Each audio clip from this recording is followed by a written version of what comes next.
Morning, how do you do? With the FBI, you have a couple minutes while I'm talking? No, a couple of Thank you. Your name is Beckwith? Beckwith? Right. And your name is Fulton. Fulton. Right. From which, New York. New York, there's There's only only one here. Is probably what you assumed we came for, to obtain any information you wanted to give us about the Muslims. I didn't assume anything. No, that's a very general statement on my part, but as you know, we follow the activities of the Muslims as best we can. But we're always looking for new avenues of information, and who better than than the heads of the Muslims. At least up to a month ago or something like that. You're wondering how's your suspension status? No one knows but Mr. Muhammad. You have to ask him. You're still in the status as of now. I mean, you're not working now or teaching now at all. Well, I'm still under the suspension. That's what I meant. That's a temporary thing, as far as we know. He's the only one who can give out any information on it. Yeah. I couldn't say anything beyond what he has said. Yeah. And I think he has said that it's a temporary suspension. I'll be frank with you, one of the reasons we picked this particular time to contact you is because of this suspension. The suspension was brought about by my own doing. Yeah, exactly. But who knows what was in your mind when you did receive the suspension. In other words, bitterness could have entered into it. It would not be illogical for someone to have spent so many years doing something then be suspended. No, it should make him stronger because it makes him realize that law applies to the law enforcer as well as those who are under the enforcement of the enforcer. Well, you've taken nearly a perfect attitude toward the thing, which is almost unhuman, really. I mean, you've taken the attitude that Mr. Muhammad wants everyone to take if he chastises them. Which is fine. I mean, more power to you. But you see from our viewpoint that there's at least a chance, and this has happened with other members of the organization, they're suspended for some reason or other. And we talk to them, and they, that's damn people out there, and they're, of course, cooperative. Why? Because they're bitter. Now, assuming you resume your duties, we would be, as you sure know, interested in having you help us out. Help you out to do what? We're always helping out the government. We're cleaning up all of the crimes that Fine. we help it out more than it helps itself. We're at least able to reform the people who have been made criminal by this society, by the corruption of this society. And any way to help it out other than that, I wouldn't even know how to begin. Well, what we're interested in, basically, are the people who belong. The names, the members.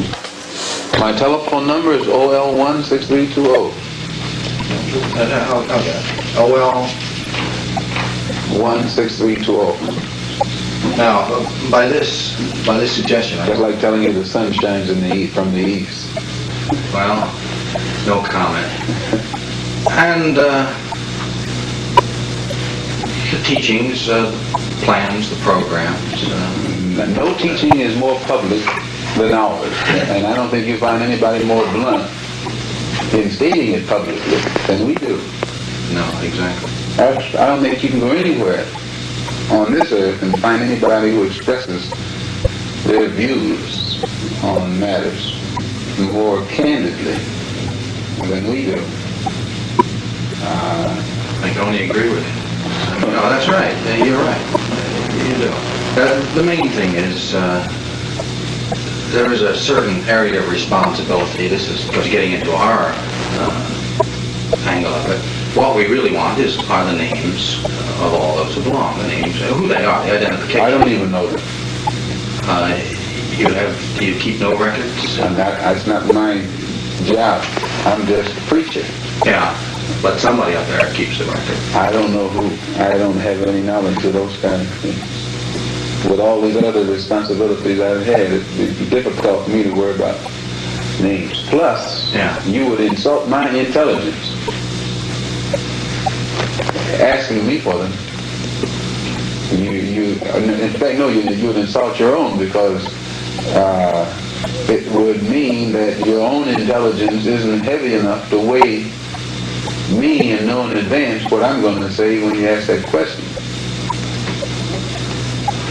Well, without getting into an argument on semantics there, you don't know until you ask. That's not semantics. That again goes into your psychology. We've had people, not this group in particular, other groups, oh yes, who have been just as vociferous against whatever we're investigating. I'm communist. Make a good case out of it.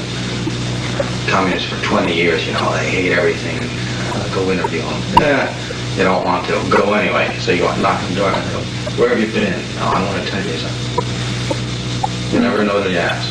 And that's happened so many times. Sometimes the word isn't convinced, but sometimes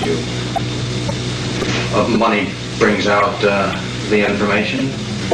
I have no intent to insult you here. According to Dillon, what's his name, the Secretary of Treasury, this government's money is in such trouble until... You can still spend it.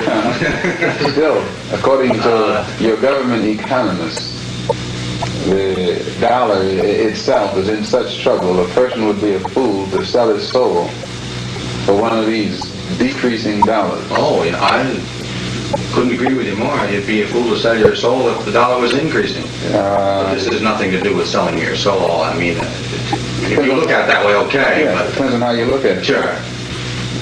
You insult my intelligence when not only they insult me, period, if they think I would tell them anything. But it would be good, and I think in many ways it might be of some benefit to your organization. If in fact we can eliminate people.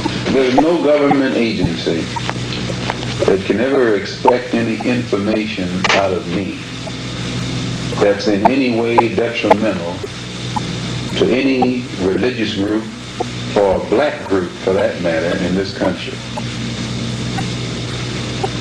No government agency. That's fine. Because they should use that same energy to go and find who bombed that church down there in Alabama. Well, and if these government agencies spending as much money and time and energy